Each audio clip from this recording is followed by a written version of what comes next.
نظر انداز ہونے لگو تو منہ سے کچھ نہ کہو، خاموشی سے کنارہ کر لو۔ کوئی بات کرنے کے لیے مر رہا ہے اور کسی کو قدر ہی نہیں۔ انسان تب سمجھدار نہیں ہوتا جب وہ بڑی بڑی باتیں کرنے لگتا ہے، بلکہ تب سمجھدار ہوتا ہے جب وہ چھوٹی چھوٹی باتیں سمجھنے لگتا ہے۔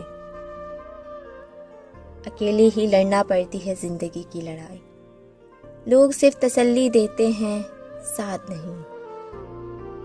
کچھ لوگ ساری زندگی صحیح چیزیں چنتے چنتے بس ایک بار غلط چیز کا انتخاب کر بیٹھتے ہیں، اور وہی غلطی پوری زندگی کا روگ بن جاتی ہے۔ فرش والوں کی نہیں چلتی جب فیصلے عرش سے آتے ہیں۔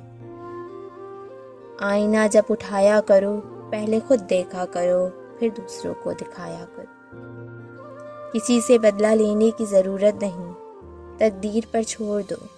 جنہوں نے آپ کے لیے کنواں کھودا وہ خود ہی اس کنویں میں گر جائیں گے، اور اگر وقت نے وفا کی تو آپ کو وہی لوگ اپنے ہاتھوں سے کھودے ہوئے کنویں میں گرتے ہوئے نظر آئیں گے۔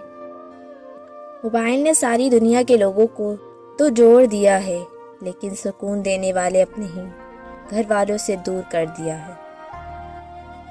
ضروری نہیں کوئی تھک جائے تو ہار بھی جائے گا، تھکتے ہم دوسروں کی غلط رویوں سے اور ہارتے اپنے غلط رویوں سے ہیں۔ ناکام محبت چہرے کی رنگت اور زندگی کی خوشیاں چھین لیتی ہے۔ عشق قاتل سے بھی، مقبول سے ہمدردی بھی، یہ بتا کس سے محبت کی جزا مانگے گا۔ سجدہ خالق کو بھی، ابلیس سے یارانہ بھی، حشر میں کس سے عقیدت کا صلہ مانگے گا۔